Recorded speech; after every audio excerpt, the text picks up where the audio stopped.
4 medical schools in the States, in Omaha, Washington, St. Louis, and Chicago. So we train a lot of physicians, not only for the discipline, but also for the spirit. Okay, I want to focus 3 main aspects that are, in a certain way, they are forgotten or not well understood. And the first is the caloric intake and the lipopolysaccharide and the oxidized lipids and polyglucosamine. Okay, the impact of calorie. This is a quite interesting paper you can go through because it's reported in the summary, I think. And it's telling us that the caloric excess causes an inflammatory condition in the gut and systemically. The reason are the bacteria, the lipopolysaccharide increase, which is forgotten. Now, here is the experience which is reported by Amar in 2008, where the same people were taking energy in terms of food at 3 different levels, increasing level. So what we see, checking the lipopolysaccharide in plasma, we see that the total energy increases the presence of LPS. Now, but the energy is made of different kind of elements. When we go to check the carbohydrates, we see that, there is some interference, but it's not significant. When we go to check the proteins inside, there is no difference. But when we go to the lipids, we can see that lipids are the culprit because the trend is statistically significant. And as you can see, the alcohol is not very important. What's happening? Now, if we increase LPS, we start with immunoreaction to the bacterial overgrowth. And the aggressive bacteria release DNA, RNA, and membrane lipoproteins. These events stimulate macrophages. And stimulating macrophages through their receptor, we start with an inflammatory process. So lipid accumulation ends up with an inflammatory condition. Well, what are the other effects due to the lipids? Lipids intake increase the production of kilomicrons. This is an important point because the liposaccharides are bound to the kilomicrons through a specific proteins. They take the LPS, kilomicron, they bring the kilomicron to the lymphatic system and then goes to the liver that destroy the lipopolysaccharide. But during this trip, if kilomicrons are oxidized, immediately start a reaction through macrophages and through lymphocytes and start the inflammatory process. Okay, so what is important is to avoid that the kilomicrons are oxidized. But if you eat oxidized lipids, you produce oxidized kilomicrons, already oxidized in the gut. And so this is what happened. You have to get rid of oxidized lipids in order to avoid the action of kilomicrons and macrophages. The permanence of meat under the light generates oxidized lipids. We go to buy the meat in the supermarket, which is under the light. The increase is common during food cooking, and the oxidized lipids generate oxidized lipoproteins in the liver. So then a second point, fat increase the bile production. Bile has some bacteriostatic activity over colon bacteria, but there are bacteria which are resistant to the bile and can produce litocholic acid and desoxycholic acid, the secondary bile, that are considered among the causes of colorectal carcinoma. So it's important to be capable to avoid the transformation of bile salt into the desoxycholic and litocholic acid. It means that we should, in a way, bind the bile in order to avoid the transformation. Another important cofactor that is forgotten is the oxidative stress that generated by the caloric intake that has an important effect. Insulin receptor. Okay, this is an insulin receptor. It stays on the membrane like this. But if the membrane is oxidized, the receptor goes down and you got the insulin resistance, which is not metabolic. It's just on the gut. And we have to know that insulin receptors are not only in the muscle. We have also some of them, not plenty, but some of them in the gut. And so it means that when it's oxidized, you have insulin resistance. So, in case the membrane oxidation, insulin receptors are not in a condition to interact with the substrate. And this causes insulin and glucose resistance. And glycogen synthase is also compromised by oxidation. I was just mentioning here the relevant literature. So, the combination of the events, caloric increase, mental lipid burden, LPS increase, oxidized lipids intake, overproduction of bile. This is a quintet causing an inflammatory condition and a strong endothelial reaction. This is quite common because it belongs to Robbins. You see the macrophages over there. This receptor is a toll-like receptor. It means that the natural immunity receptor. Okay, the importance of the diet. This study has been done for a period of 22 weeks with 30% of caloric restriction, giving two different diets, one low in carbohydrates and high in fats, and the other which was the opposite.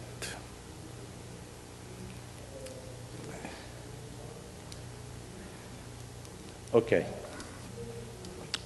These two trials are reported in here. It doesn't work. So, at the end, after 52 weeks, they were looking at the bacteria in feces in order to know if there was a modification of the microbiota. And with low calories, you have a reduction of bifidobacteria, you know, and a reduction of the weight of feces, a reduction of acetate, propionate, and butyrate. It means that the microbiota was modified. The weight went down, and at the same time, all the variables related to the metabolic syndrome were reduced. The same was for the diet high in carbohydrates and low in fats. The effect was pretty much the same.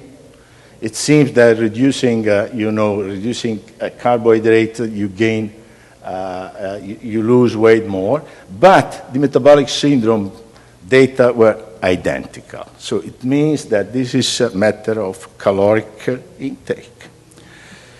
So the diet low in carbohydrate caused reduction of saccharolytic bacteria and the reduction of short-chain fatty acid in feces. The diets low in lipid does not modify the microbiota. In both cases, the variable related to body weight and metabolic syndrome are significantly reduced due to the caloric restriction. The possible solution of this situation is polyglucosamine, which is a natural polyionic fiber that binds lipids with very high affinity with oxidized lipid, which is important. and brings lipids to the colon, allowing bacteria to use them as a fuel and binds the bile salt. This is the reason why that don't you have steatorrhea, because these lipids are used as fuel by bacteria. So, chemically is a polyanionic polymer that is derived from chitin of shrimps by protein elimination, is added with ascorbic acid and tartaric acid, and the polyglucosamine is linear, has a linear chain of dimers of glucosamine and glucosamine N-acetylated with a very high degree of deacetylation. So this is give you an example. When you put together the polymer with ascorbic acid and tartaric acid become linear, you know. So what's happening if it's linear? Then when the tartaric acid and ascorbic acid in a fluid system get away, they are lost and the charge is ready to bind lipids. Molecular weight is between 125 and 145. You know, so chitosan can arrive up to 2 million of kilodalton, and so they are very big, and they try to entangle, you know. As an high affinity for water, high affinity for lipids, particularly for oxidized lipids, and its bile salt are bound. Pharmacology. We have seen a body weight reduction, increase of lipid contents in the feces without steatorrhea, increase of water, increase of glucose in feces, and increase of acetic acid concentration because of microbiota modification. And all these data, of course, are published. Then other characteristics. The ketosan derivatives are used by stop the bleeding by U.S. Army, and they are approved for cholesterol reduction by the European agency, and in Germany is considered a medical device approved for the body weight reduction. Now, let's go to the clinical trials. Obesity and overweight. Overweight, 115 cases, the treatment was twice a day at 1.8 grams. It was a double-blind duration 25 weeks, and the variables that we were checking were body weight and abdominal circumference, and particularly the time needed to reduce 5% of body weight reduction. This is published by Polkis and me. Then what we saw, that the body weight reduction is much more evident than with placebo, because there was a reduction of the calorie intake, you know, and the abdominal circumference was reduced in a significant way, more with polyglucosamine than with placebo. What is important is also placebo is working, because if you put the patient on a diet, of course they eat less. But the number of subjects that had a reduction of 5% in a short period of time was almost the double, you know, using polyglucosamine. This gives confidence to the patient that he can continue because he sees results. Okay, so the conclusion is that the polyglucosamine increases the effect of the caloric restriction and the physical activity. The time needed to reduce 5% of the body weight gives confidence to manage overweight. Then, obesity. Also, this will be published in the year or in the next, on the first months of 2016. 64 patients with caloric restriction, physical activity, 3 hours per day. Treatment was polyglucosamine 1.8 gram and orlistat, double-blind, variable body weight, abdominal circumference, and the time needed to reduce 5% of body weight.